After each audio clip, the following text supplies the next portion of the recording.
This is Money Moves on VSiN, the sports betting network.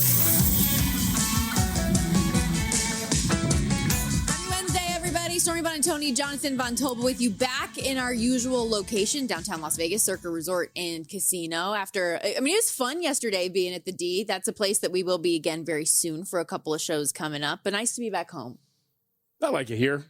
I like the D as well. I like everything when it comes to the Vegas Stats and Information Network and where we broadcast here at either property because we love our friends here at Circa, the D, and Golden Gate. So wherever we are, I'm happy to be there. Although I will say, yesterday when chickened out about what? Oh, we're gonna go play Zigma Derby. We were going to. You left immediately. It was full. We both said as we walked out, they're like, "Okay, the table's full right now." What are we supposed to do? I went back up and checked. And then, it was how about empty. this? I was supposed to go to lunch with my mom. I called her up. I'm like, "Hey, we're gonna go get lunch." Then she cancels on me as I'm driving there. So you could have gotten lunch with your compatriots because myself, Adam Burke, and does Stephanie still have her same last name?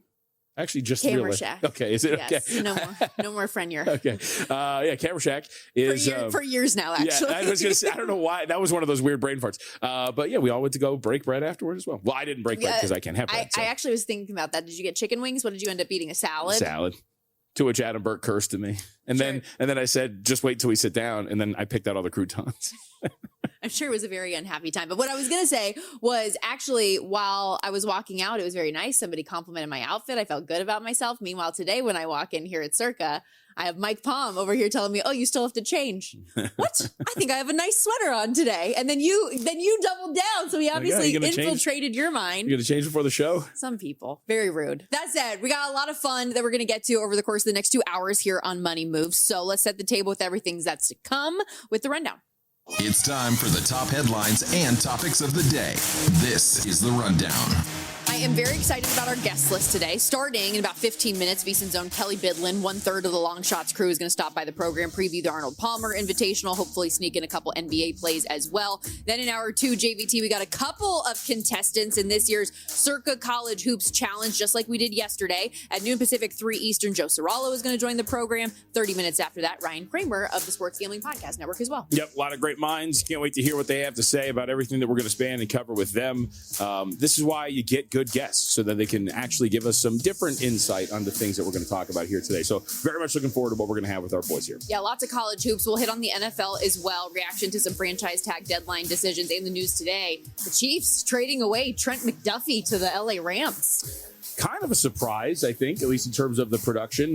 Look, there's different cap machinations and things that you need to fill, so maybe it just felt like that was something that they needed to do. But win-win trade for both teams. I mean, the Rams get a pretty good corner, obviously. And as you had mentioned to me, a team that has multiple first-round picks, so if you want to ship one off along with some others, that you can get an established presence and an all-pro, I think you'll take that because you don't really know what you're getting in the draft as much as you're going to scout those guys. Yeah, they ship off the 29th overall pick, but still get to pick 13th, compliments of the Atlanta Falcons. Now Kansas City also has 2 first-round picks this year, including one in the top 10. By the way, was that trade? Did they go get James Pierce Jr.? Was that Atlanta? Hey, great. I was trying to remind myself of what that was. So, not a great trade. We are going to hit into the NHL slate today as well. Fun edition of Puck Around and Find Out. Great night on the ice yesterday from a betting standpoint. Hopefully we can carry that over. Also, lots of player and team milestones last night. Just a 5-game card, not much in action, but some interesting games nonetheless, and several divisions around the league getting more and more interesting, including that good old Pacific division. Yes, although it's not the good old Pacific division for me. I give up. I can't get a hockey future to save my life. I want this season to end. Everyone's within a point of each other. I don't care. We're fully up for grabs. It's not going to happen for me at all. I can already tell, this is the way that it's going to go. I gave up when the Oilers blew that game to the Ducks, a week ago now, when they were up 5-1 and lost 6-5. Well, how about what they did last night? I know. Handling business against the Ottawa Senators, but it was a high-scoring game, which was profitable for us on all counts. And they were down 4-2. Yep. So, can't trust them. Meanwhile, for you have been great in the NBA throughout the course of this year. We've got 6 games on the slate today, including a potential finals preview at MSG, Thunder and Knicks. But before we talk about the good teams, how about we start with the bad teams here who have continued to cash tickets for us? Any iteration that you did method of the Tanking Tuesday parlay put together yesterday, Cash? I mean, this seems to be the thing that's going to continue to give as we go forward. We will see. A great observation by Tom Haberstroh. I'll pull up the exact numbers here for you. But before we get to that, I mean, this is something that not only, look, yesterday you had to sweat maybe a little bit, but for the most part, this has been handled. And you're putting together, it's not exactly plus EV when you're talking about putting together 4, 5, 16 parlays. I mean, yesterday I had 5-leg parlay that was minus 105, but you got there. And outside of Minnesota getting off to a very slow start and then eventually pulling their heads into the rear ends and beating the Memphis Grizzlies, this was a relative no sweat result. Yeah. You talk about Charlotte, Orlando, Miami, all of these teams took care of their opponents that are tanking for position with relative ease. It's absolutely insane to watch at this point right now. The tweet I'm referencing from Haberstroh, the bottom 10 teams in the NBA, or flipped, the top 10 selections as it would project to be in the NBA draft, are on a collective 40-game losing streak. Oof. The Sacramento Kings have lost 2 straight. The Nets have lost 9 straight. The Pacers have lost 6 straight, as have the Wizards and the Jazz. The Pelicans have lost 2 straight. Dallas has lost 4. Memphis and Chicago losing in their last games, and then Milwaukee has lost 3. That is the bottom 10 teams in the NBA right now. I was a little bit anxious about the Suns there in the first half. It was a little too close for comfort. But then ended up pulling away there like we needed. But you said it, like Hornets, Magic, Heat, Thunder, Timberwolves, Suns, all of them get there. And if you wanted to throw the Spurs in as well, I know the 76ers aren't a tanking team, but a team without Joel Embiid that has not performed the same without him on the court. They get dominated yesterday as well. I wanted to ask you, though, how you holding up after the Pelicans? Don't do that. I have to do what? I mean, that's just brutal. Brutal beat if you had the Pelicans yesterday. So 110-101, the final score. Lakers, I'm catching 8.5. They win by 9. So to put people into my shoes, I work part-time for local media. So I was at the Thomas & Mack Center watching UNLV beat Utah State. What a win last night, by the way. Yeah, very big win for the Runner Rebels. Actually, it was, quick aside, it was actually a somewhat bad win for UNLV, only because they beat Utah State so bad, they knocked them out of the quad 1. So that was not a quad 1 win. So they beat them so bad yesterday that their net ranking fell to the point where they're not going to be considered a quad 1 win. Is UNLV going to mess around, by the way, and then cause problems in this tournament? Every year people say it. I'm just saying, we talk about it being such a weird league this year. By the way, my lone loser of the day yesterday, betting with my heart in San Diego State. Embarrassing. Anyways, go back to the Pelicans. Yes, okay. Well, we'll get back to college basketball, but so I'm up in the media section, and I got my laptop open, and I'm watching the Lakers and the Pelicans game while this game's going. And I am fuming. I'm watching this. I could see it coming from a mile away. Well, because you're like, okay, up 8 with about 7 minutes to go. Like New Orleans was up, ladies and gentlemen, at the end of this game. It doesn't. The only thing you need to know about Pelicans and Lakers from yesterday, they were up 94-86 with just about 7 minutes, a little less to go. They gave up a 24-7 run and lost by 9. I just catching 8.5. That's what we were at. You closed at 7.5 because Zion officially played. It was an absolutely unreal collapse from this team. And you knew it because there's a point. So they're down by 2, I think it was. And Luka Doncic hits a couple of free throws. They turn it over, and then he hits a 3. And all of a sudden, just like that, it's like a 5-point run, and it's a 7-point game. The second that happened, I knew it. I was like, they're going to blow this. And sure enough, absolutely just crushing from what would have been, a good day. Not the best, but a good day. And ultimately, at least, and I knew it, dude. I knew it was coming. They lose the game and don't cover, but at least they did win getting into Stephen A. Smith's head. Yeah, I mean, look, Matt Humans used to make fun of me all the time because at a point, I was a Stephen A. Smith fan because, the bombastic nature and the way, look, you watch for a while. Entertaining, yes. It has kind of flipped here a little bit, and I'm tired of like the whole like shtick. Like, we get it. You think Zion's fat. Like, we can move on to better things here at this point. But the video compilation was great. It was good. The Pelicans put together a very good jab at him on social media. But I'll say this. I'm not going to give up on my theory here. We talked about this when they got DeJounte Murray back, and then they got Zion Williamson back yesterday.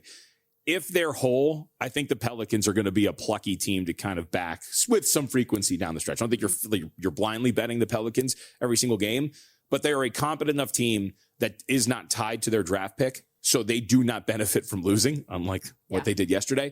So they are a team that I think of these bottom 10 teams that you can look at and say, all right, if there's situations that you like, scheduling spots, whatever it is, they're a team that you can back, especially if you like the matchup as well, which I did yesterday. We'll get back to the NBA in a little bit here, but talk about just some like situational spots. How did we not think of TCU yesterday? especially after Texas Tech comes off we the did. win. Chris Passero did. But I didn't. Yeah. I wish I would have. Like, I mean, I know, like, he gave a great argument for it. Also, kudos to, like, the Cincinnati love that we got on the program yesterday for...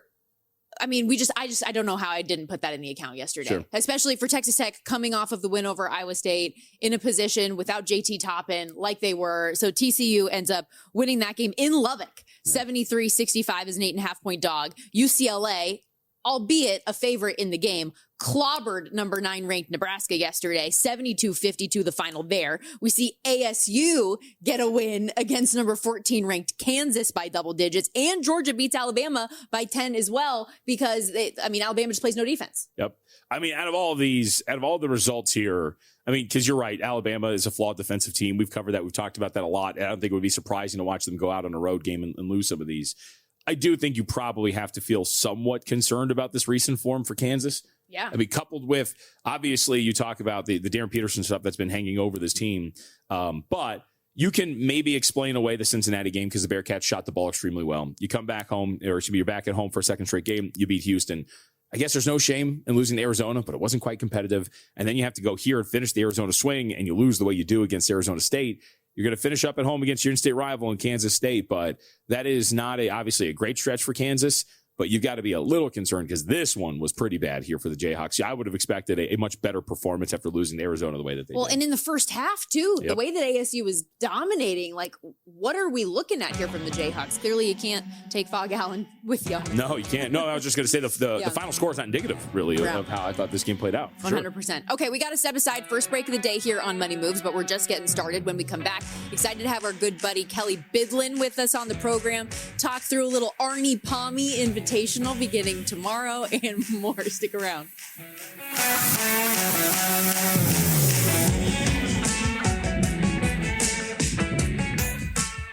So you're listening to this podcast because you want an edge. But what if I told you you're only halfway there? You've got the mindset. Now it's time to get the toolkit to match. Here's the thing. Pro bettors spend thousands on data and tools. But what they don't want you to know is that you can get the same edge for a fraction of the cost with VSiN Pro. VSiN Pro gives you access to expert picks, public betting data, prop projections, powerful tools, analytics, and more. Just tap the link in the description and see why thousands of bettors are already using VSiN Pro to cash more bets.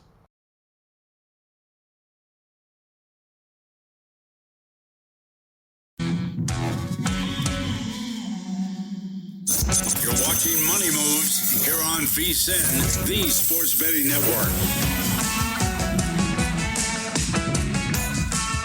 Back here on Money Moves, Stormy Bonnie Tony, Jonathan Von Tobel with you. Excited to get into a little golf talk here. Our good friend Kelly Bidlin joining us on the Progressive Guest Line. Producer of A Numbers Game with Gil Alexander, co-host of Long Shots, the golf betting podcast here at VSiN. And Kelly, I know we have a lot to get into here as well as the NBA, but I was curious, especially coming off of what was like a massive TGL comeback yesterday, the hole-in-one and everything. Is that something that you watch pretty often? Do you ever bet it? What do you think of TGL in general?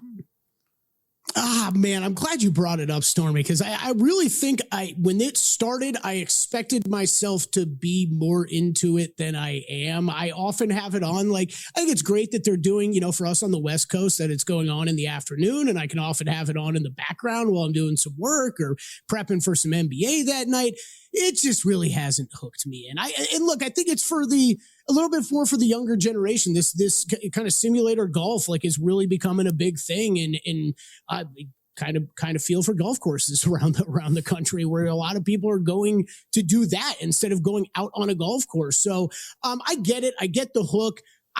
Right away when it started, I think with all of us, especially if it's a sport that we're roughly familiar with, the first thought was I'm going to consume as much of this as possible just to see if there's some kind of betting angle here. But I think it's really tough with the moving green that they have, and you really have no idea what kind of putt they're looking at. And then do I really trust what the simulator's telling me? No, something in the back of my brain always is like, I don't know about this. Yeah, the simulator thing is actually what I thought when I watched the video clip yesterday of was Kim the hole-in-one? Was that what it was? was like, are we like, Tom is this Kim, yeah. accurate? Yeah, like, and I saw a bunch of like, what a shot. I was like, okay, it's a simulator. I don't know if we really conclude that, Right, but it's fine. Yeah, it's fine. I don't want Sends Jupiter Lynx to the playoffs, and yeah, Tiger right. Woods was ecstatic. That's all. So we're already at that point of the season. I had no idea. All right, Kelly, let's talk about the actual golf tournament that we will have this weekend. So walk us through Arnold Palmer Invitational. Always like to ask handicappers like you, what is the course like? What is the expectation? What are you looking for in a golfer?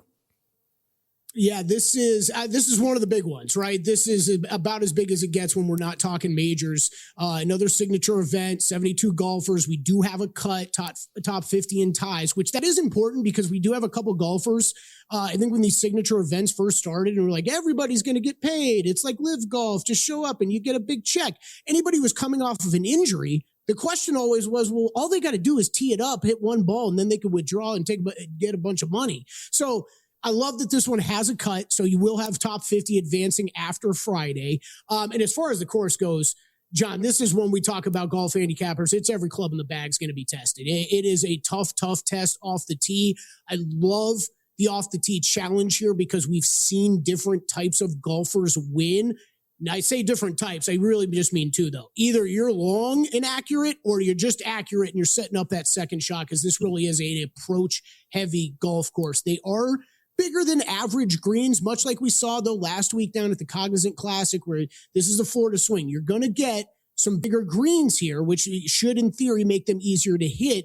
But with some of the weather that Florida brings, whether it be rain or wind that will dry out the greens, it becomes harder for you to stick these approach shots closer to the pin and make them stay on the green and not roll off, which means around the green play, scrambling is going to come into play at this tournament as well. So yeah, it's tough, John, because you really do want kind of a golfer that's going to be able to accomplish everything at this course. I do dial back kind of some of my putting stats that I'm weighing this week. This is really an off the tee, super heavy on approach stats and really big long iron players. Even all those different types of drivers of the ball that we have seen win here, the one thing they all have in common, great long iron players. So if you're doing any of your own handicapping at home, looking for those guys for 200 plus range on approach shots that are really, really excel. That's the consistent trend that we've seen over time that wins here. And you got to score on the par fives because everywhere else is going to be a challenge. Talking Arnold Palmer Invitational with VSiN's own Kelly Bidlin here on the Progressive Guest Line. When you look at the odds board, because this is an elevated event, as you mentioned, we've got star power all over the place, especially at the top. Scotty Scheffler, a really short shot. Once again, the plus 340, plus 350 range. Rory McIlroy 10-1, and then the numbers drop off after that. But you got Tommy Fleetwood, Colin Morikawa, Xander Schauffele, all these big name guys. I want to start with Scheffler just real quickly. What is the approach to him, especially with the first round flubs we have seen? We know how dominant he's been throughout the remainder of tournaments. After that, lots of live betting opportunities. But what is your thought process and feel on Scheffler at this point in the season? Yeah, it's interesting, Stormy, because I have gone back and forth a little bit on Scheffler. And it's like you remove 3 rounds and he's been the best golfer on the PGA Tour. Has Scotty Scheffler, especially some of his approach numbers, have they been as good as Scotty Scheffler's been, though, in the past couple years? No. So that's on my radar. I'm not saying he is not playing bad golf. Again, remove 3 rounds.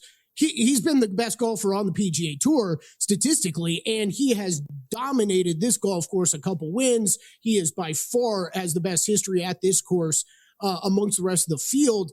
So look, I'm going to avoid him this week. I did bet him at the last signature event. Obviously implodes round 1, is able to come back. I don't expect that round 1 struggles to be a thing. It's just not, especially if you go back and look at what he's done in years past. Last year, he was the best first round scorer on the PGA Tour. It wasn't even close. And the best single round of Scotty Scheffler for his entire season was his first rounds. He scored better in his first rounds than he did in his second, third, or fourth. So I think anybody going and looking to fade him in first round matchups or anything, that is a bad move with him tomorrow. But yeah, it's big heavyweights at the top of the board here. And with all the money that's on the line, $4 million, I think that's who you should be looking at for outrights. And probably one of those is going to take it down this weekend. All right. What do you got in terms of your own outrights? And I think you tie them into some top 5 and top 10s, right? Yeah, this is really the time of year where I really start sinking most of my money into the tournament matchups, top 20s, top 10s, I would say in a regular event, top 40s, but you only got 72 guys here. So you're really just focusing in more on the top 20 market. Only outright that I have pre-tournament is Rory McIlroy.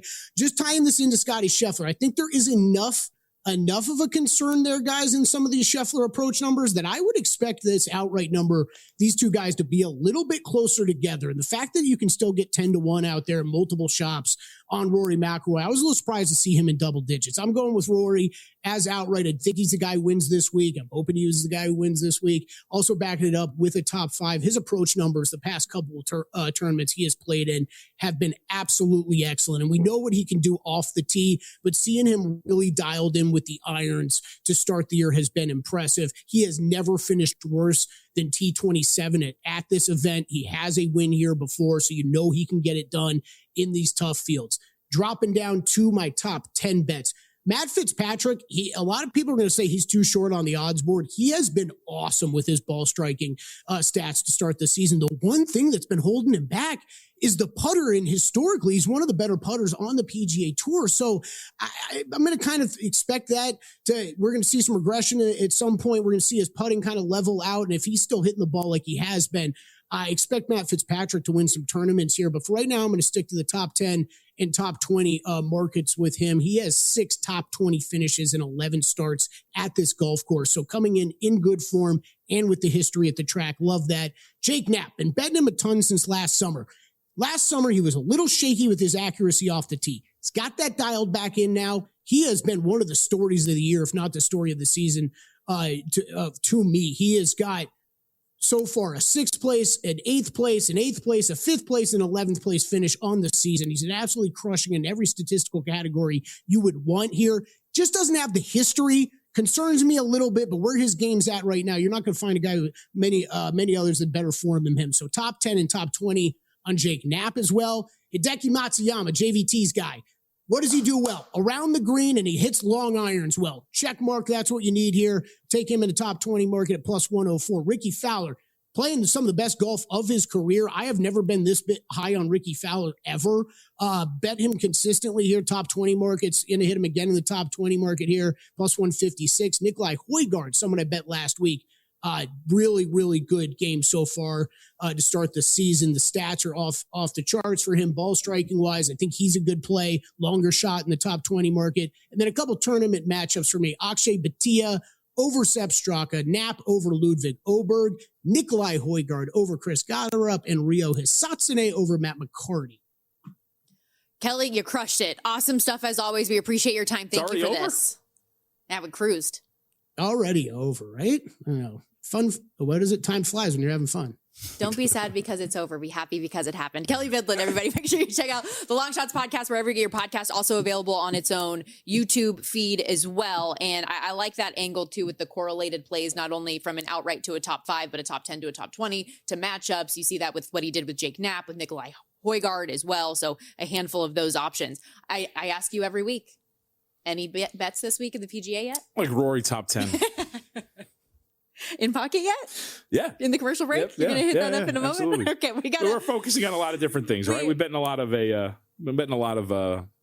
basketball here. We're ramping up. Speaking of which, we're going to hit on that on the other side of this break. We do have a handful of games coming up, 6-game card in the NBA, including a potential finals preview with the OKC Thunder and New York Knicks today. Knicks a 4.5-point home favorite. Is that too many points against the Thunder? Who's in, who's out, and more when we come back here on Money Moves. You're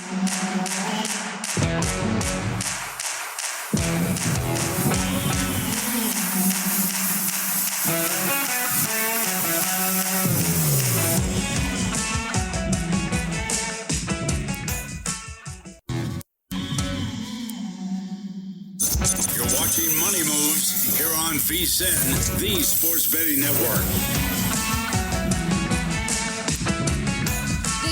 Money Moves sponsored by Upside. You can download the free Upside app today and earn real cash back every time you fill up your gas tank. Plus, use the promo code SPORTS right now. Get 25 cents back per gallon on your first tank as well. Stormy Bonatoni, Jonathan Von Tobel with you. Appreciate Kelly Bidlin for stopping by last segment. Had a really great breakdown on all of his best bets of the Arnold Palmer Invitational. Remember, Money Moves always available in podcast form, so you can listen to that on your own time a little bit later. Still to come this hour as well, we're going to dive into the NFL news of the day, some reaction into what was a franchise tag deadline yesterday, how things transpired. Blockbuster deal as well with the Kansas City Chiefs and Los Angeles Rams. But we're going to get into the NBA here. We do have a 6-game card coming up tonight. Yep. The headliner, OKC at MSG, taking on the New York Knicks tonight. Knicks a 4.5-point home dog. Total 225.5. Thunder, the defending champs, favored to win it all right now. The Knicks among that top 4 in the Eastern Conference, where everybody's kind of battling it out to see how that'll all shake out. OKC has had guys in and out of the lineup lately, but looks like to be at better strength tonight. Better strength and better scheduling position. The very good rest advantage for Oklahoma City because, of course, the guys that are playing have not been playing. So you get a little bit of rest there, despite the fact that they themselves find them in a 3-4 in the second leg of a back-to-back. But so too do the Knicks. So you have Shai Gilgeous-Alexander coming back fresh. Your front court is intact. Seems like a better situational spot for Oklahoma City than the Knicks, who just had to travel, get back home after the game yesterday. So I think that this would be OKC. Obviously, the market would tend to agree here. We're at 3.5 at the open, upwards of 4.5 at some spots before is the predominant number right now. With Shai being back, I think there's going to be a difference here. And New York has had its issues defensively. Don't really have like a true guy to guard Shai Gilgeous-Alexander. They have OG Anunoby. But if you look at the way that this could break down and the way that Shai's going to go after some of these guys, I think that's going to be something that will work in their favor. I have a couple of injury news here, but really it's Mitchell Robinson who's been out here. He is not going to be available, so you get a little bit thinner up front if you're New York. And Mitchell Robinson's been a big part of what they've been doing, generating second chance opportunities, giving them the ability to hit open threes off of rebounds and things like that. I think that that's going to be a pretty big absence. So you get Shai, you get a really intact front court here. I think it's a fair number if you wanted to come in here and still lay 4. Do you agree there that the Knicks, that is, are kind of the fourth of that group, though, in the Eastern Conference? The Celtics are your favorite right now with the expectation Jason Tatum's going to be back at the end of the week, plus 250. Cavs 3-1, Pistons plus 380, Knicks 4-1. Yeah, I think it's how you measure Detroit and New York. That, I think, is the dynamic for the 3-4. Obviously, the matchup, it has gone in the Pistons' favor. They have played the Knicks well. We have gone over that 1,000 times. So if you give Detroit the edge because of what they've done in the regular season, then I think that's understandable. I would remind everybody that the Celtics, I believe, swept the New York Knicks, if I remember correctly, last year in the regular season, beat them up pretty bad in a couple of matchups, and then, of course, went on to lose that series to the New York Knicks. But I think both New York and Detroit, you could throw them in a hat and pull one out. They're both very inherently flawed teams. Yeah. New York defensively has been wildly inconsistent in a team that I don't think you very much trust. And even though they have dipped into their bench a little bit more, still don't like what they have coming off of the bench and how thin that rotation can potentially be. And for the Pistons, as we have discussed, no real shot creator outside of Cade. So when you get those matchups where you're getting shut down, when you have a Stephon Castle, or when you have somebody that can guard you one-on-one, or they take you out of the game, that's going to be a really big weakness for them. But I would generally agree that those are the two teams we're discussing as 3 and 4. And then the 1 and 2, obviously, as we have discussed, Cleveland and Boston. Well, and how about the aforementioned Pistons falling to the Cavs last night, That's despite right. Cleveland being a favorite and not having Donovan Mitchell on the court again? Man, I was kicking myself because not only because of the way that the game for the Pelicans went, but the one where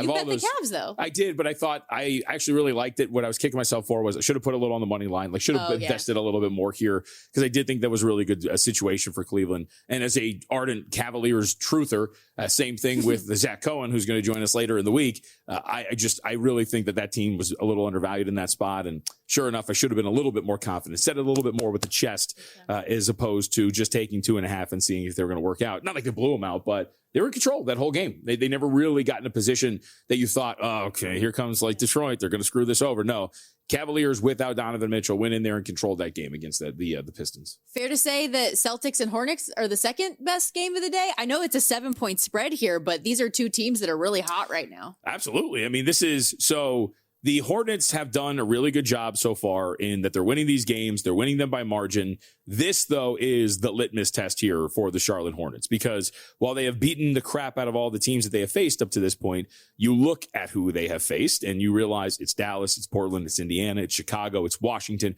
all part of this 5-game winning streak that they're on. And yes, you can zoom out. We've talked about it a ton. They've got a lot of impressive pelts on the wall. But this current run that they are on, in which they're covering, I mean, think about this, Stormy, 10.5, 8.5, 12.5, 6.5, 13.5. Those are all the spreads that they were laying in those games and covering them all. So this is going to be a big step up in competition for Charlotte against Boston. And I kind of agree with the market pushing this up from 6.5 to 7. Some spots open 6. Charlotte is very, very good. They're good enough to beat some of these bad teams. But I do think that there is a limit to what Charlotte can do. I know we've talked about them potentially winning a series. I think that would very much rely on who they face in the postseason. We've talked about the numbers against bottom 10 teams. Charlotte, though, has been much more average, as you would expect, against teams that are floating around the top 10. 5-11 against teams with a top 10 net rating. Have been outscored by 5 points every 100 possessions. And their offensive rating, 23rd best in the NBA, 110.4 in non-garbage time, 30th in effective field goal percentage. So I would expect that this is a matchup in which Boston maybe can get it done here today. But I will say, we tried a couple of times, right? Yeah. If you remember 2 weeks ago, Spots it was, to fade them. Yep, it was Houston and it was Cleveland. They were both pushes if you got the right number or whatever it went. So they have shown that they can be plucky, but I would lean here toward Boston getting this done tonight. The Hornets actually have the best cover record in the NBA this season, 40-22 against the spread since January 22nd, 15-3 straight up, 14-4 against the number. And you've talked a lot about this specific lineup for the Hornets, 19-2 when Ball, Knipple, Miller, Bridges, and Diabate are all starting. Also, very effective cover team on the second half of a back-to-back, coincidentally, 10-2 ATS there. I saw that from John Ewing of BetMGM this morning. Young team, I think that makes some sense, right? You know, you're a little bit fresher, just the general sense. By the way, so one more time for that lineup to give that another shout here. Not only the record that you mentioned, we continue to add to the sample size, and yet we don't really seem to back off. A plus 32.6 net rating with those 5 on the floor. Yeah. Outscoring opponents, that means by 32.6 points every 100 possessions. An offensive rating of 138.2. And they rank, this is the best part about that lineup, they're in the 82nd percentile of defensive rating with those 5 out there. So they're it's not one of those lineups where, hey, we're just outscoring everybody by a really wide margin. No, they're doing it with competent defense as well, which is more than competent when you're in the 82nd percentile, which has been wildly impressive. If you do want to lay it with Boston, plenty of 6.5s out there. If you want to take it, get the full 7 because that's available in the market as well for the Charlotte Hornets. We've only got a couple more minutes left in this segment, so I don't want to dominate at picking games. Which ones do you have most interest in? So we've hit on quite a few of them. I think Atlanta and Milwaukee is probably going to be near the top of the list as well. We saw the other day that Giannis Antetokounmpo came back. He is, of course, still out there today. Jonathan Kuminga is questionable, but the Bucks right now at home floating around a 1.5 point favorite, total 232.5, 231.5. I think this is probably right where it should be from an intrigue standpoint. Now, this is a wildly fascinating game. These are two teams that are directly in competition with each other in the play-in race. Milwaukee wants to, of course, find its way into the play-in somehow, coming off of the embarrassing performance against Boston. Giannis in his second game back, is he going to be more effective? Who do they throw at him, and how does his matchup look like with him back out there? I'd lean a little bit toward Milwaukee. Market kind of pushed this out. I would say these two teams are equals to each other, so whatever you make home court, just throw it out there, and that's what the number should be. It's probably a little bit closer to 2.5 than it should be 1. So I'm going to be interested to see what the market does with this, but we'd lean toward Milwaukee to get this done at home, bounce back off the loss against Boston. And yet this opened to pick 'em too. So we have already seen that shift in favor of the Bucks in this spot, total 232.5. Can you trust your Clippers to cover a big number against the Pacers? No, but here's the thing. I mean, so we don't have that many opportunities today. I think the real question is, do you trust, and I'll tie the Clippers in here. For the tanking parlay? Yeah, do you trust Philly without Joel Embiid against Utah? And do you trust Portland against Memphis? Especially after what we just saw from the 76ers last night. Yeah, right. And that's the other thing, too. So, if you wanted to put together the tanking parlay, if you would, Utah, Portland, and Los Angeles, obviously the Clippers, I think, is the team that you would trust the most in that situation. But they think that you'll have to sit on the sidelines for the tank parlay today if you really wanted to do it. But I'll say this to answer your question in truth. I do think the Clippers are capable of covering this number, given the way the Pacers have played, how thin they've been. We've looked at this injury report 1,000 times and how long it has gotten with all of these guys, questionables along the board. Andrew Nembhard, Aaron Nesmith, Pascal Siakam, the list goes on. Yeah. So keep an eye on who's going to play and who's not. Yeah, so again, 12.5, that number in favor of the Clippers against the Pacers. Portland out from 6.5 to 10.5 in Memphis tonight. And then the 76ers, they're getting pushed again. So Utah was getting 9.5, now just 8.5, depending on where you look. And reminder, as you're listening to us in your car, maybe driving to or from lunch to work, whatever it is, you don't have to be paying full price for gas these days, especially when you download the free Upside app. You can get real cash back every time you're filling up your tank. It's quick, it's easy, it adds up. Drivers are earning $200 to $300 a year just by buying the gas they already needed. Promo code SPORTS will get you 25 cents back per gallon on your first tank as well. Plus, you can cash out anytime to your bank account or e-gift cards like Amazon as well. Download the free Upside app now. Promo code SPORTS, limited time, 25 cent per gallon bonus. Offers vary by user and location. See upside.com for details. When we come back, we're going to dive into some of the news of the day in the National Football League, our reaction to Trent McDuffie going from the Kansas City Chiefs to the Los Angeles Rams, what we think of the compensation, what we think of your boy Daniel Jones getting the transition tag as well in Indianapolis, and a whole lot more. And breaking news for one quarterback in the National Football League that I haven't seen yet. But we'll be right back.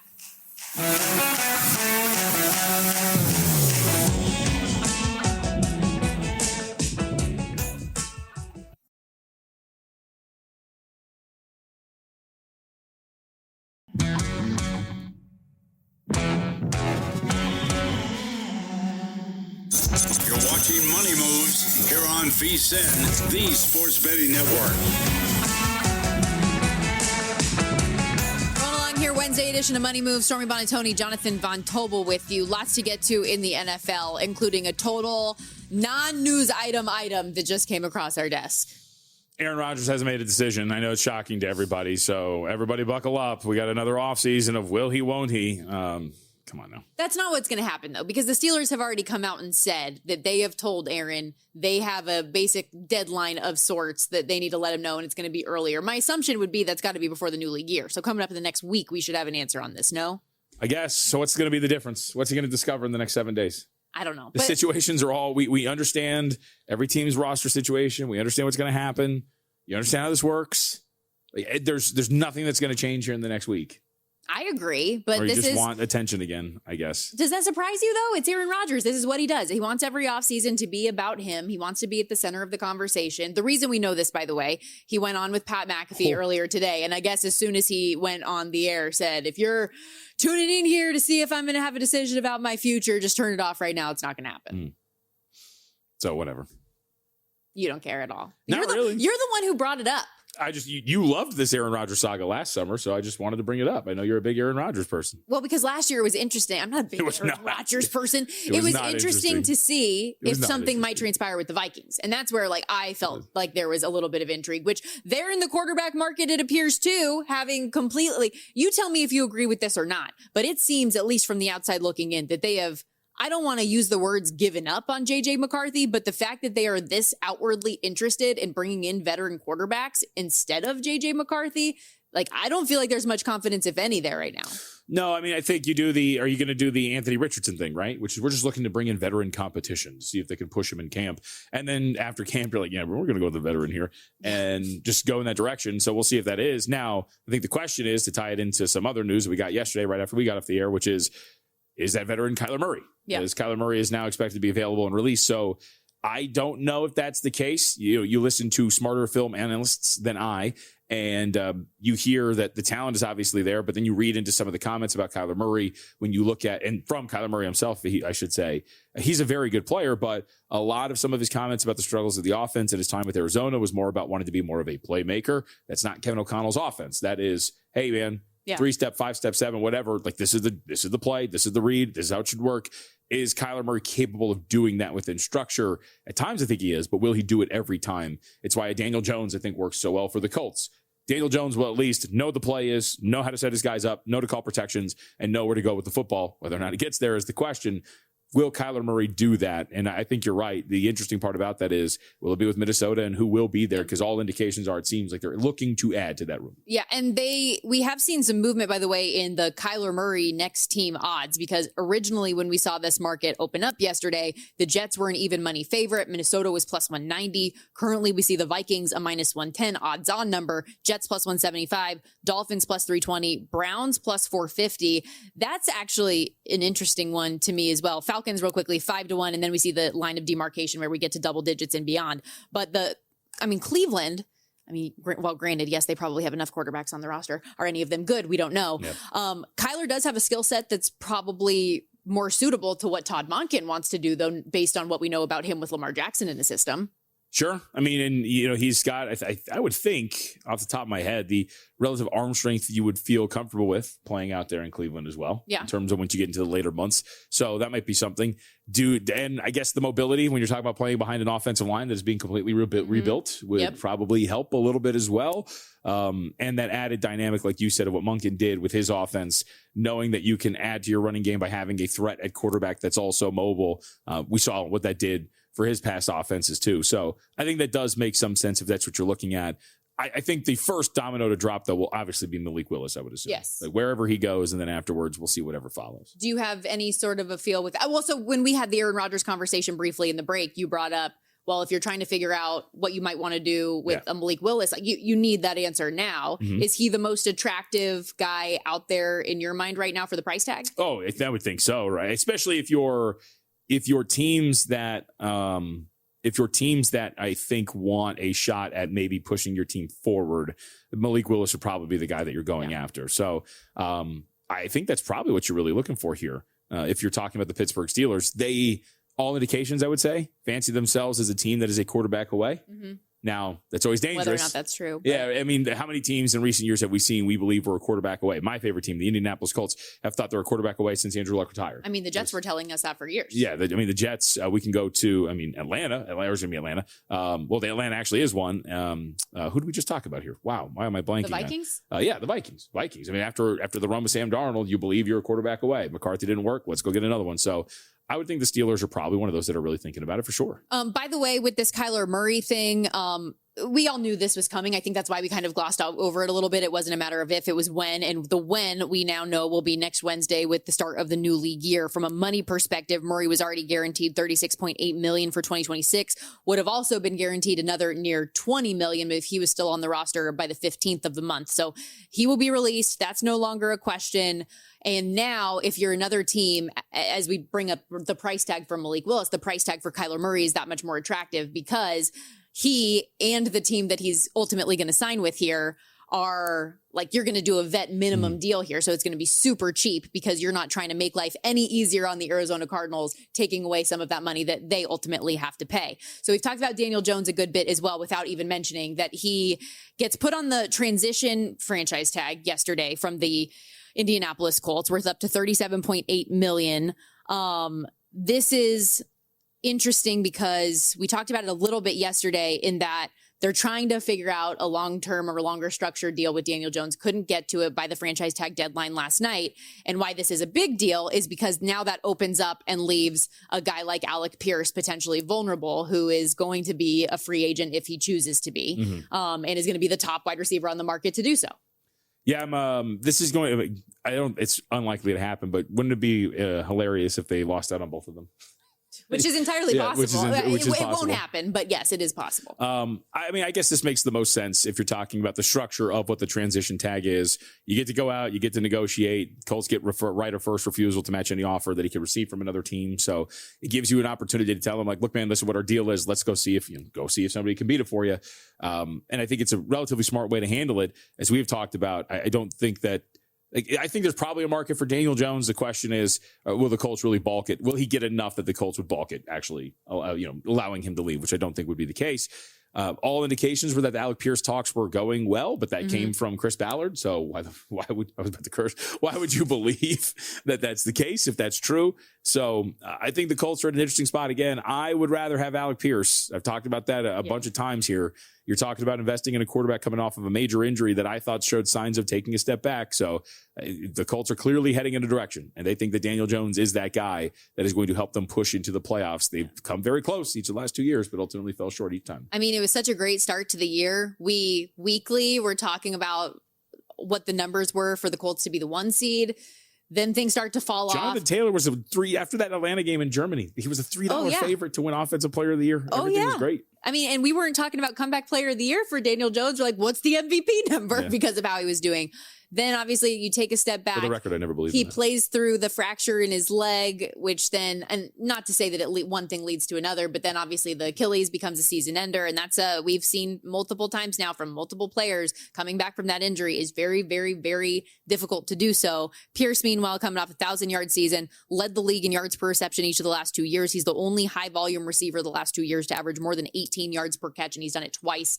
He's that great speedy downfield threat, can do the contested catches, ball tracking, all of that stuff. So we'll see how it plays out ultimately. The other franchise players that were tagged by their respective teams, we saw George Pickens earlier with the Dallas Cowboys, Kyle Pitts as well, and then Breece Hall was a late addition in New York yesterday. And although he's put on the franchise tag, the expectation, and hope by all parties is to get the long-term deal done so he doesn't have to play on it.